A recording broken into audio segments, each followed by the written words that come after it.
Welcome to another episode of Demystifying Gay Porn. My name is IK Grande, and if you watch gay porn, I've definitely helped you get off. I used to say, if you've watched porn in the past 13 years, but I'm still getting people off. Yeah. So, yeah. I want to welcome you guys again. I also want to really stress to click the like button, click the subscribe button, click the notification, all that fun stuff on anywhere you can listen to podcast, on YouTube. I'm on Facebook now. I'm trying to put it up everywhere. So my guest today, it was on the podcast last year, and he was awesome. He still is awesome. I love working with him. Atlas Grant, how are you? I'm great. Hey, guys. Yeah. Last time we talked was Southern Decadence in New Orleans. Yeah. I put stuff on Facebook and I put stuff on YouTube, like little teasers and stuff. So if you go on and check, you'll see a lot of people have responded to your interview and stuff, and they really like it. I haven't used Facebook in so long because it's full of like family members. And, okay. And then everyone's political. So it's like, it's you election season. So I'm like, I'm not going to use Facebook. Yeah, you can't get away from it. Yeah. At this point. No, but somebody said something in regard to you talking about closeted straight guys and Honda Civics. Oh, Jersey. Yeah. That's okay. So I lived in Jersey for 5-6 years. Mm-hmm. And what I noticed was a lot of the gay guys there are all closeted. They all drive Honda Civics. They hang out in parking lots, or they go to like Quick Check, and like you like make eye contact, and then you meet up with them, and you're like, "Oh, they're great. They're perfect." And then you find out like they're in the closet. They live with their parents. They have mommy issues. They hang out at fucking. Where do they hang out now? Walmart, like, parking lots. Bar A, fucking Central Park. No, non-sponsors, by the way. No, these are all like bars that are like. There was like this stupid bar. I forgot what highway it was on, but it's 46. Like maybe it's like you literally drive by it, and it's like a lot of people have died leaving that bar. I think Snooki went there once on fucking Jersey Shore. Yeah. But it has like a gay night, and like you see all these little closeted boys. Down in like by like Parlin, by Brunswick area. Yes, okay. Yes. That's Route 1. Yes, I know that. It's been years. I think I've been there once before. So they have like a gay night, and all the little closeted guys go there, and then they go to see their girlfriend right after. I met Teresa Guidice there. Oh God! Before that hairline. Before her husband was going to prison. They were really nice. They were really nice, and that's the thing I always like. Whenever you see all these scripted shows, it's so interesting because you think that that's what they're like. She's like heavy into yoga. I think after she left prison herself, she got into yoga and not flipping tables anymore. Oh God. I mean, I watched a few of her seasons, and I was like the whole time like looking at her hairline. I'm like, why is it getting lower and lower? And then you're getting angrier. Yeah. Every season she got angrier and angrier. Well, but no, if I met her and she was like that, sweetheart, absolute sweetheart. But that's most reality celebrities. They're like. And especially because of our reality TV president. I'm just going to say something really quick, and we're not going to go any further. But this country is so, like, I think that rage is embedded in this country, and we want to see people get fucking pissed. We love that shit. And the more you give it to them, the more they want it. And here we have this president who rage tweets at 3 a.m. So it's a lot, but we asked for this. Yeah, we did, and we live for it. Yeah, and I only say that for people who watch mainstream TV and just can quote everything that comes from every reality TV show on Bravo that Andy Cohen has fucking put out there, and I can't do it. No. I think it's actually it's an underdevelopment of our country after. Yeah. So many different things. I watch so much reality TV, but personally myself, I'm so boring. Like a fight can happen in front of me. I'm like, okay, I'm going to walk away. Yeah. Like if I have in the street, yeah. Like I am so not like that, but I'll watch and I'm like, yeah, get her. It's like, get her, Jade. Like I'm all for it on TV, but if it happens in real life, I'm like, ugh. I know. Where's the editing? Yeah, I was like, where's the confessional interview? I need some dramatic editing to make me look like I'm much angrier than what I am. But enough about the Real Housewives. I want to know how you've been. We've been going through an unprecedented time. It's the pandemic, and we've all been on lockdown for what, 6 months, 7 months, let's say. The last time I went into work was Friday the 13th in March. March 16th was for me. Really? Okay. And I was, so from March 16th until June around June 10th, I was home. Okay. Like nothing, like Animal Crossing came out. Me, my roommate, and my boyfriend were just playing in we have a pretty big apartment. Okay. But we stayed in the living room, just the three of us with the cats, and like didn't leave playing Animal Crossing. We didn't go outside for food, cigarettes, anything. Everything got delivered. Oh, okay, like Costco delivers. So you have the luxury of that's one of the best things of New York. Very lucky. Everything can get delivered to you. We were very lucky. Our medicine got delivered to us. Our food got delivered to us. We wiped down the boxes before they came in. We lived a very sheltered life. And then I kind of broke quarantine for my boyfriend's birthday. We flew to Puerto Rico in July. And everyone hated me for it. Really? But like everyone hated you where? On the internet, social media. I was like, it was my boyfriend's birthday. It was me and him. I paid for a private gay resort in Puerto Rico. Didn't see a single soul when we were there. Really? That must be beautiful. It was beautiful. It was a nude resort, and our section was completely closed off, just us. We didn't meet the cleaning person, the owner, nobody. But everybody on the internet's like, oh, you went to Puerto Rico. You probably had sex with all these people, spread COVID. They were calling me a COVID bear. I was like, a COVID bear. I was like, my boyfriend. It's like a Care Bear, but a COVID bear. I was like, my boyfriend was turning 37. It's a pretty big milestone. And we were home and so good the whole time, interacted with nobody. And it was pretty dramatic. Yeah. Like, what was the airfare like? Probably like $300. No, not even. So I don't want to ruin it for my boyfriend, but I spent under $500 on the hotel, air flight, food. Yeah. I came home, I spend more money in New York City than I did on a trip to Puerto Rico. And now I found out Florida tickets are $45. Right now? Round trip, yeah. Huh, okay. I can go to Fort Lauderdale to New York for $45, but for me to go to Boston or Philly, it costs me $100, $200. Right? Oh, Florida. I can't. I mean, if it was not such a fucking shithole and a mistake of a state, I mean, I would probably be flying down there, but... no real offense. I know that there are really good people in Florida. It's a real really. Well, my family, I have... my background is Cuban. I have a lot of family exceptions. there. Yeah, no, there are absolutely exceptions, but holy hell, man! Some of the people, as a whole, I'm speaking. I'm not talking about the individual people that are amazing that are there, because I have great friends that live in Fort Lauderdale and Wilton Manors, but as a whole, that state is just a mess. Yeah. Oh my god. Yeah. Well, if you ever put in Twitter, Florida man, or if you ever Google Florida man or Florida woman, that was like a thing for a while where. The joke was every single day you'd have a news article that would begin with Florida man did something or Florida woman did something. My first time after I was doing porn for like a year, and then I finally got signed to Fab Scout. So my first time going to Florida as work was with Fab Scout. So I was alone most of the time watching the news. The news is so fucking scary there. Yeah. A kid got stolen out of his window. A girl ran away with a 13-year-old girl ran away with her 20-something-year-old boyfriend, and her parents are trying to find her. Like, that was like what the news was like every day. Yeah, my thing with Florida, one of the scariest things I saw was this guy got swallowed by a sinkhole in his room. Do you know how scary that is to me? There are some times where I'm like... In his room? Well, yeah, he was sleeping, and apparently his brother was in the other room, and his brother heard him call out for him, and he went in there, and it was just a hole.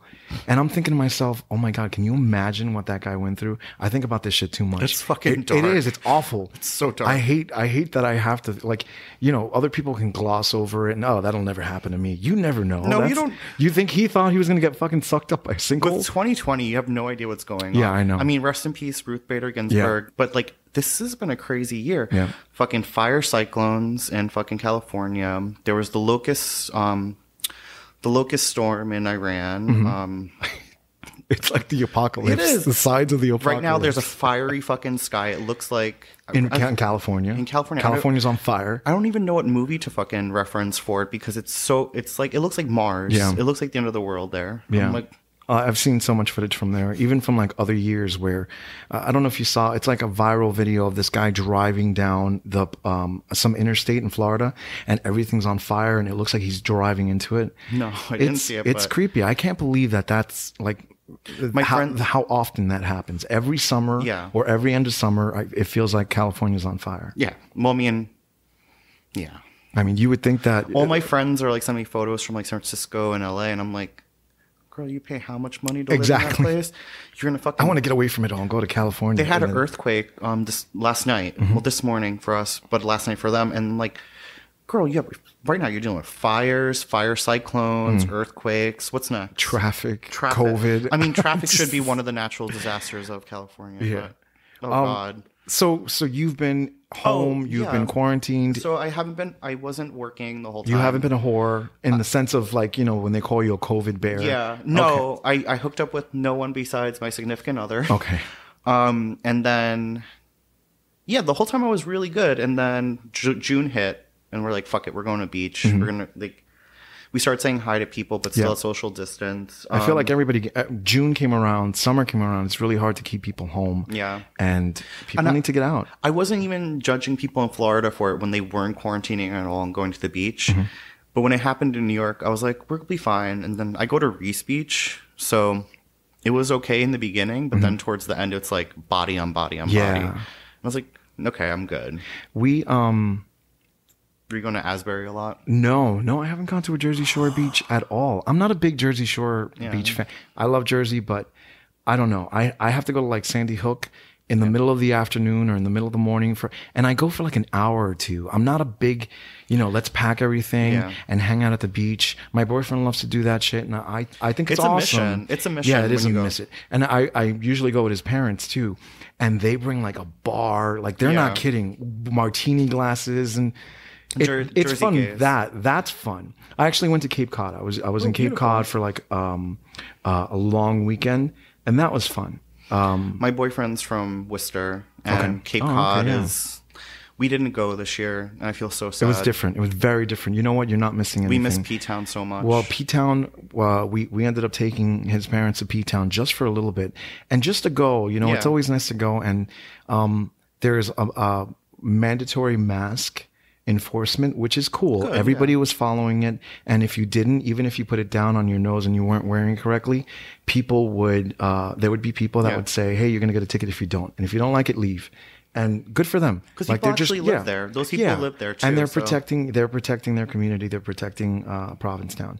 So it was very, very different. It's still beautiful, and what I like is that you can bring your straight family members there, and they still have a good time. Just don't bring them out at night sometimes, but... Well, one of my friends said that the best part about Provincetown, it's what America really should look like, because you're walking down the street and there's a man in assless chaps, and then across the street there's a wholesome family that's like, I don't even want to say wholesome, but a family of 4, 2 kids, nobody cares, a drag queen on a bike, you know, like one of my first years doing Spooky Bear was with me, my boyfriend, and Macho Grant. So he's a friend of mine, and we were all there wearing our costumes. Mm-hmm. Obviously, they were over-sexualized, but this woman and her child, I forgot how old he was, but he walks by and he goes, ooh la la, to my friend Macho, and because he was dressed as like a unicorn, and he looked really cute. But I was like, that's so cute. That lady, like, obviously talked to her son, and he knows, and it doesn't affect this child. And it was beautiful. And I was like, we always talk about that one situation where the kid's like, ooh la la. Yeah. Now, honey, you're going to see some shit. Yeah. These people are living their... It's like Mardi Gras. It's better that you get it out of your system early. Yeah. So you don't become an asshole later. I do think... I agree with you. Like, Provincetown is an example of what it could be. Yeah, like everybody just doing what they want to do. No, you know, one of the things... Pizza, eat lobster rolls. I know. And then, after you get out... The only complaint that I have with them, I think all the bars close at 1. Yeah. But that's because also, yes, people live there and they don't want this craziness. It's also Massachusetts. They don't stay open as late as New York and New Jersey. Like, even New Jersey closes early for my taste. But... Really? 2 o'clock? 2 o'clock's good for me. Yeah, well, I mean, if you're having like that one moment where you want to have a wild night... At 2 o'clock, you're like, oh. Well, you can find some places. New York, 4 o'clock is a little excessive. Yeah. I feel like whenever I do come out to the city, we leave my place at like 11:30, and we get into the city at 12. 2:33, I'm already like, all right, I'm good to go. Yeah. I got enough in, you know? But then you also have to travel back to Jersey. Like, when I lived in Jersey, I was like, oh, bitch, we better drive. I know. And one of us has to get less drunk than the other so they can sober up, you know, and then we have some pizza at 5 Brothers or 2 Brothers, whoever that guy is. Yeah, whoever those guys are. Friggin', one of my worst situations was my first time living in Jersey. I go to New York City. I didn't know the train stop. Oh yeah. So I was like, what the fuck do I do now? I was like, well, I'm gonna get a hotel in New York then. I'm not gonna wait in fucking Penn Station to go home. Yeah. So see, I enjoy talking to you about this stuff because it just shows that you're not just, in front of the camera, having sex all day, walking around naked all day. I wish. Are you a nudist? I prefer to be naked. Okay. It's just we live with. So my roommate. Okay, I don't know how to word it. We're not active with my roommate anymore. Active by that you mean sexually active? Sexually active with my roommate anymore. He's out. He's out. He has his own. He has a boyfriend, and they're monogamous. Okay. God bless them. Good luck. Very very happy. Yeah. And I hope it works out. So we don't walk around naked anymore. Mm-hmm. Just out of respect to him and his current relationship. That's nice, yeah. So none of us walk around naked. No teasing. No. Like Hey. yesterday by accident, after eating, I had my hands down my pants and he comes in and he's like, we live in a Christian household. I was like, bitch, we used to all hang around naked. Chill. But, so yeah, I do prefer to be naked. But then I do have cats. So underwear goes on because they love to jump on your lap and they have nails. Oh, yeah. So at least I need some kind of protection. So I want to ask you, last time we spoke or last time we shot, sometimes we have conversations in the car when I would pick you up and stuff. Can I talk to you about a couple of those? Okay, yeah, let's do it. And if you don't like it, You're we good. can. Okay, perfect. Last time. So we went to a hotel. We shot this movie for Treasure Island, and it's basically about seedy motels and stuff. Coming out soon. It took forever to fucking edit it, but it looks good. So not your scene. Jake I meant in Morgan. general. I know with Treasure. One thing I like about Treasure is they don't push the scenes out so quickly. They don't. So when you have like dry spells like this, where there's 6 months where you didn't work. God, yeah, they have plenty of stuff. This is great because their backlog, they start posting, so it seems like you were working at least. Yeah, so people don't forget about you. When I was their competitor, I took advantage of the fact that they didn't push their scenes out quick. So when somebody would come, and this is shady as fuck, I know. Everyone does I it, told though. them, but when they were like, oh, I just shot my debut with Treasure Island. And I was like, okay, it's not coming out for 3 months. I would literally edit that scene and put it out the next week. Let's be real, 3 years. I did one of my first scenes with Brian Bonds with Treasure Island with Kenny. Okay. Kenny Host. Yeah, Kenny Host, who I absolutely love, but he quit like a week after that. Yeah. So that footage didn't get released for 3 years. Well, I had yeah. hair on my head when I filmed that scene. So we were in the car and you told me you recognized the area or the hotel. Yeah. Because you said, oh, I have a shit client here. And I remember thinking, God, it must be a bad client. No, it's an actual shit client. Okay. So what does that mean? So I don't yuck anybody's yum, and there are very few. Good way to put it. I don't have many limits, and one of the things that a lot of clients that come from like Eastern Europe and Turkey and a lot of them like shit. Okay. And it doesn't personally get me off. And I don't kiss these people. I don't hug these people. Like there's no interaction above the waist.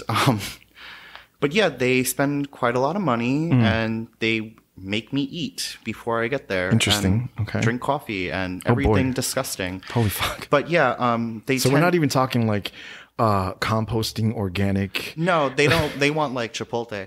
This is so gross. I'm so sorry for this conversation. Listen, this is a preface only because I had somebody contact me and say, hey, would you take a dump on me? And I was like, I'm not really into that. However, I'd love to talk to you. And they were like, I'm not into that. And I was like, oh, okay. Well, I think I feel better about this. What always shocks me is that these people tend, like, without releasing like personal information, they tend to be extremely attractive, very beautiful men, and gorgeous. And a lot of them are professionals, and they work in the medical field, like doctors, nurses, lawyers. And I don't know, like some of them tell me that it's a power thing, like, or they're so used to their life being so sanitized and always being so clean. I can see that.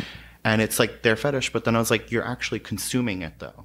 Yeah, that's... And I was like, there's a thing between like shitting on someone's face or like smearing. I've seen a lot of stuff that I don't want to see. However, it's not for me, but just like you said... I don't want to yuck their yums. Like, beautiful. I've done so many things through the world of porn and escorting that I never thought I would have done.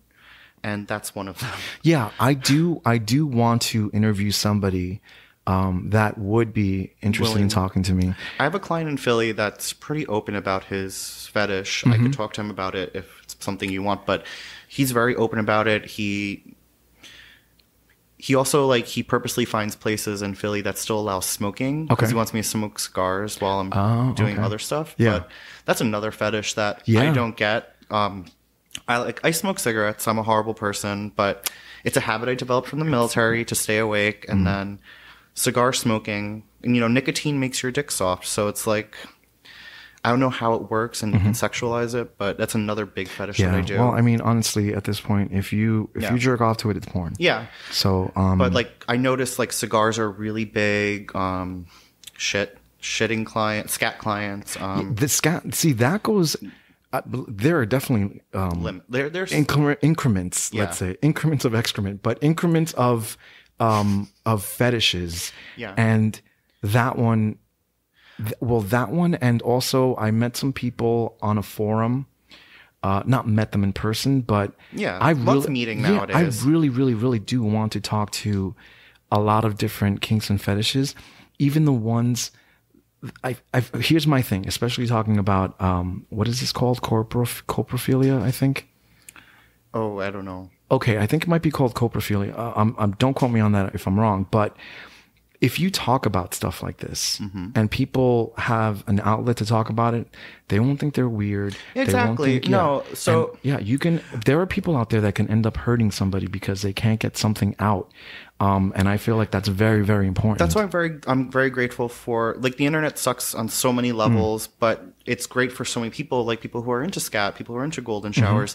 Golden showers are pretty much normalized now, but I remember like 5 years ago, that's disgusting. I mean, Ricky Martin talked about how much he loves them on fucking RuPaul's Drag Race. That's insane. I was like, so I used to rank golden showers up there with scat and fisting for extreme levels of fetish, but golden showers are considered so normal. I actually don't know a lot of people who don't do golden showers. It's a very, like, I could probably count maybe 10 people I know that won't let someone pee on them. Yeah, I'm not there yet. I talked about that with Luca D'Amore. Yeah. He did a whole piss fetish thing because he loves. It's like Gatorade for him. So I used to let my ex-boyfriend pee on my leg in the shower, and I was like, "What? Does that get you off?" And he's like, "Yeah, I own you." And I was like, "Okay, interesting." But so there's levels of progression. So it goes like from peeing on someone in the shower, and then peeing on someone in general below, and then drinking their pee, and that's like, it's like, okay, whatever. I'm not drinking your pee, but if you want to drink my pee, like, I had a guy gulp my pee. Like, I couldn't pull my dick out of his mouth. He had to drink every last drop. Huh, interesting. It's like, oh, yeah. So I just wanted to ask you because I don't think I asked you that at that point, but I had a honestly, client. it was I remember just thinking, God, he must have been an asshole. Oh no, all of my clients are amazing people. I've been very lucky. None of my clients are like, if they are aggressive, it's something we talked about ahead of time. No one's tried to hurt me. I don't have garbage clients. I forgot what the word is, but I've been ripped off, like given fake $100 bills, or, the money didn't go through. That's happened before. So those are shit clients, but I've been very lucky in general. Everyone usually clearly tells me what they're into, what they want, and what they expect. And usually it's great. I would never call a client shit. Yeah. But I call my clients that do scat shit clients because I don't want to be like, that's the guy who eats my shit. And I also don't talk about my clients in general. I don't talk about things I do with them. Yeah, but like you don't. No one's name gets mentioned, and I don't ever describe who you are. But there's some situations I have to talk about because they're so extraordinary. Well, this is absolutely one of those situations, and I'm glad that you. Have you ever seen that movie with Not Another Gay Movie, or I think it was a sequel? I've heard of it. I have not seen it. I've done that where you shit on the glass table. I've heard about that. Yes, and I was like, this is a mess. See, I just can't. This is a mess. I can't get around the idea of doing something outside of a bathroom. Yeah. Like, I would think you feel uncomfortable. Well, there's also a lot of the professional gays who are of a certain age who have their Mr. S accounts, and they have like their leather sheets, their plastic sheets. Oh, distinguished gays. Yeah, the ones who have accumulated a lot of gear. So they put down plastic everywhere pretty much, and it looks like a scene from Dexter sometimes. Oh, Jesus. Okay. I'm like, am I going to get murdered? But no, it's so that way when they clean up, it's better. easy. A lot of fisters do that too. Like they set up the plastic and leather, the pleather sheets and stuff. The most organized people I know are all fisters. Oh my God, yeah. They are so meticulous. Like I worked with a guy in San Francisco, Gage Lennox. The way he set up his fisting station, like it had to be like poppers here, J-lube here, towel here. Like everything had to be like within like a measurable, like he measured it. Like it's perfect for him. Like everything was perfect. All fisters I know are like that though. Yeah. I don't know a single fister that's not organized. Like they know their body so well. And I also, a lot of people who are into really, really, you said in regard to the scat fetish, they're professional. A lot of people that I've met that are into very, very kinky things like fisting and stuff, they're all like masters of like instruments and just a whole bunch of crazy shit. That's what I noticed was a lot of people, I don't know if it's a shame thing or they don't want to do it with their significant other or they're worried about that, but these are very influential men. Like some of these people some of my clients are like professors. Like these are people who are teaching, like they're shaping minds. Yeah. And I'm like, you're so ashamed, like not they're ashamed, but maybe it's their outlet though, too. It's their outlet. But I'm like, these are very influential men. Like obviously every hooker's had politicians and I'm like, so you have politicians, you have professors, doctors, lawyers, all these people who you look up to, and then I'd love to get a list of those politicians. Oh my God! But I'm still so mad at certain. Are you talking about Lady G? Yeah, I'm mad at some of the people I know who he's hired who denied to be a part of that. That sucks. And I'm a little bit mad at the one who did come forward because he asked for money for the story. Oh yeah, he should have just done it. I was like, just do it. You'll get money after, but it'll come. Yeah, I wish he would just get exposed. Yeah, it's one of these things where it's necessary. Where the fuck is Willem? Willem, I'm pretty sure you had him too. Just fucking expose his ass. You exposed everybody else. Like it becomes more of I think a civic duty. Is that what you would call it? I think it's the responsible thing is, but also like if somebody's hurting your lifestyle or hurting your way of life, and that's what it basically comes down to. It boils down to the gist of. So I talked to one of the models, and his thing was. I understood his point why he didn't, because he has some other things that could affect his status in the country. And, he also doesn't want to lose that clientele because once you talk, and then you're done with that group, that section of clients. Yeah. So I understand that. But overall, you have to think grander picture. So fuck it. You get sent back to the country you were born. You might have to start a new life, but you just saved so many other people. That's so it comes to a point of like, weighing the good of all over the good for yourself. And it's ever so important at this point, especially with the hypocrisy that exists on, it exists in a lot of politics, but predominantly on one side and it sucks. Yeah. I mean, if he hired me, but I'm not his type, if he hired me, my ass would have, I would have just exposed his ass. Like, I'm usually very amazing with my clients. I don't even keep their numbers. Like everything's erased. Nothing's kept. But with that one, I would have kept all the receipts. Yeah. And I would have fucking exposed it because he's a horrible person. Yeah. I have a segment that I want to do called Big Dick Problems. Oh God. Right. So you have an idea, or you called it boyfriend dick and porn dick. What is that? I love all dicks. Dicks are amazing. Preferably, I like boyfriend dick because it's a dick you can eat dinner or breakfast, and you could still have sex with your significant other and not feel full. Yeah. The worst thing in the world is when you just got done eating and then your top wants to fuck you, and then your top is a fucking 12-inch monster, and you're like, bitch, you're gonna pull that food out of me. I just ate this. My boyfriend... He's pretty good. Like, my boyfriend has a great dick. I love his dick. It's curved. It's uncut. Beautiful.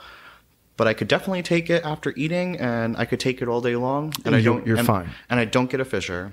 I've dated men in the past, and even just regular sex with a lot of foreplay, stretching, lots of lube, and I still got a fucking fissure. And that's me being completely relaxed. But I love porn dick too. Porn dick's amazing. Yeah, well, you take porn dick for porn. I love porn dick. Yeah. But it's a showstopper, and sometimes guys with huge dicks don't know how to top, and they just or they're just like jam it they're in and so just fucking aggressive. It looks great on camera, and it does feel good sometimes. It's just sometimes the guy, he like fucks with his back, so it's like wham, wham. Yeah, and also when you're on set, it's like limited time. You want to make sure that everything is, you're getting everything good while it's happening. There's no time for like easing in and just. Yeah, exactly. You don't get to finesse, and also certain porn sites have a narrative that they have to keep up with. Like with Treasure Island, I've noticed lately that they're not so much the old narrative that they used to have, where it's like, you know, a lot of red light and like really aggressive, nasty, dirty fucking, which is hot, but sometimes some sex isn't always like that. Yeah. And I think I did the scene with Ari Coyote where I wanted to be nasty, dirty, and angry with him, but it turned out like a mixture of both. It was fun. That was a good scene. Yeah, and it just got retweeted like 40 times yesterday. Good. So yeah. I wanted to be aggressive and nasty and mean, and I couldn't. And I was just like, oh, you're so fucking delicate and you feel amazing, and I want to be a little nice. But yeah. Porn, you feel the need. So one lesson I learned when I first started porn was I got yelled at because he's like, the director was like, don't just go wham, wham, wham, wham, wham, because you're going to burn yourself out and you're going to get out of breath, and it also affect your erection. I was like, oh no, it's not affecting mine. But I did learn that you can't just go wham, wham, wham. You can't just keep smacking it. Like you do have to stop because they need to see the pull. You need to like you need to extend out. The camera needs to see the penetration. Thank you for that. You need to lean back when you're topping, or if you're bottoming, you need to arch your back more, because if you arch your back more light goes in. And people don't realize that light's the most important thing in porn, because if you can't see it, it's like it didn't happen. Exactly. And when you think about it, like porn is it's not like so complicated, but like there has to be a shot from underneath. There has to be a shot from above, because guys want to see penetration, but then some guys want to see some guys want to see the profile because they want to see the whole shot. So he yelled at me. I'm happy he yelled at me in the beginning, so that way I didn't have that bad habit all through porn. He's like, don't just fuck. You have to like finesse. You have to slow down sometimes for penetration, because they want to see it. So now I learned, yes, you do want to see that for like the commercial, for the teaser. You want to see that. Yeah. But in the actual scene, you still need some slow parts. Yeah, I would say a good 30 seconds in each position. Real seconds or porn seconds? I try to. No, just it's. I'm thinking, because I think about that too. I think about the models a lot. When you tell the models, oh, I need like 10 minutes of footage, and then 3 minutes into it, they've already done 3 positions, oral, ass eating. So like, there's porn minutes and real minutes. With the models now, I'm like, nope, I need you to go back into it and do it this way. Like, I like setting up a template. Yeah. And the template is 3. If I can get 3 positions after the foreplay, that's guaranteeing like 15, 20 minutes. One of the great things I do like about Treasure is that you do say like, I just need like 3 sex positions, but like you guys do not over direct. Oh no, you guys go out. I've been part of, I worked for studios, and I'm not going to say their name, but they give you a fucking sheet book, and it's like, this position has to be done. This position has to be done. We need this angle. I was like, then it's not fun anymore. Well, then it's also like everyone's body's different. So the person you had in mind to do this shot, they clearly are a person who's hooked up. So the bottom might have a butthole that doesn't match that dick position. So you can't do that riding position. Maybe they might have to do side straddle. But so what Treasure I like is that you kind of just go and you go. If you're going too slow or too fast, you kind of do like a little head, like but other directors too for Treasure have always done like a little head nod, like, it's okay, you can go. And like, if it doesn't work for the camera, that's basically a lot of the times that I will step in and say, hey, let's change it up, or open it up. Or you go like, I've noticed, like, not you don't really do this, but like you do like a little head nod, and that's like a cue to like, okay, things need to, you do the eyebrow raise. No, I like, when I see something happening that's awesome, sometimes I'll say it, but other times I'll just be like, let it go. Perfect. Yeah. So that's what I like about Treasure, because most of the time it's not over directed. You do say like, okay, obviously we need ass eating, oral, but 3 positions is preferred. But I've been with studios that do full booklets. I'm like, oh fuck. Yeah, no, that's too much. Oh my God. I don't even know how, like I did one, I was like, I don't even know how to turn on a car. I'm from New York. Like, I don't know how to turn a car on, let alone drive and do these kind of tricks. I was like, what the fuck? And I have to jerk off while driving? I've never driven a car in my life. Oh, Jesus. I want to ask you a question before we go. there's been a huge bounce in a lot of these sites that have these amateur porn stars who eventually become porn stars, right? I'm not saying their names anymore because I don't have sponsors. I don't have anything. And, fuck them. They have plenty of money. Everybody knows who they are. If Beyonce can shout them out and Cardi B and all these people, I don't need to do that shit. Yeah, fair. But basically, all of these sites that are now hosting fan sites, I'll call them, right? What is your best advice as somebody who's done studio stuff, which I think honestly in one day, no one's going to need studio porn anymore. And it's very unfortunate, but it's going to happen. What advice would you give to people on fan sites that you've seen in order to make their stuff look a little better if that's the case?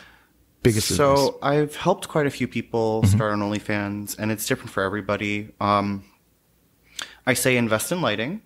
So, Amazon's great. They have cheap options for really good quality cameras. Lighting's good. Get a tripod. But also don't forget that what makes these fan sites more appealing than studio sites is that it's not overproduced. So do not tackle fan sites as studio because then, like I think I hit a bump when I was like over directing and I was like, okay, this feels like work and it shows. There's a studio in the Bronx that it's not a studio. It's a guy who rents out his place and they hire professional camera. Oh, I think I've heard of it. Yeah. They're great people and they perform a great service. We share content, but the quality is amazing. But when I post it, it gets mixed reviews. They're like, oh, this is like a studio scene. I was like, the way that there's panning in. So I'm saying, remember to keep it raw, keep it real. Also, do not quit your day job right away. This is a side hustle, and it will one day turn into a main job for you. But remember, no one knows who you are yet. You're just starting. So don't be angry that you don't have 600 subscribers on your first week. Not everybody has that. You have to build your following. You have to test the water, see what people like. People might love seeing you give blowjobs and not actually having sex. I know people who don't even have sex on their OnlyFans. It's just jerking off and playing with toys, and they make a killing. So find what works for you, invest in lighting, and do not overproduce. Like, do not do your makeup. Like, do not do hair and do not do full glam because people are like, oh, this isn't real sex. You produce this. It is work. You have to. I also recommend, becoming incorporated, getting an LLC, because that way you protect yourself when tax season comes. No one remembers that, but when taxes show up, that's when you get screwed. Because it is a legal job. Money gets taken out, and then you have to pay at the end of the year if you don't do things right. And they're holding on to all of that stuff, and they'll send you stuff. And all the fan sites are being legit right now. Like OnlyFans got in trouble. Don't worry. They got in trouble because they weren't doing taxes for 3 years in the beginning. I was part of that. I didn't claim it. I mean, also my first year I didn't make upwards of 10K, so I didn't have to claim. Well, I don't think I have to claim it, but it was like 3 years ago. Whatever. That's good. But lighting. Remember to keep it real. Also have sex with people you want to, because that's why we do it. Because studios don't always pair you with the people you want to hook up with. And sometimes a lot of studios are racist. So, that's another. We'll talk about that the next time I have you on. But good luck, guys. And enjoy doing your fan site stuff. I'm willing to see it. I can't wait to see it. All right. Atlas Grant again. Thank you so much for being here. You've been watching Demystifying Gay Porn. I am your host, Ike Grande. Demystifying Gay Porn is available wherever you get your podcasts, as well as YouTube. Demystifying Gay Porn is on X, Instagram, Facebook, Telegram. And if you like what you're watching or listening to and want to be a part of the creative process, head over to patreon.com/demystifyinggayporn, where you can help support this audiovisual podcast and YouTube channel, and I can continue making content like you've just enjoyed. Once again, this is Demystifying Gay Porn. My name is Ike Grande, and if you watch gay porn, I've definitely helped to get off. Cheers.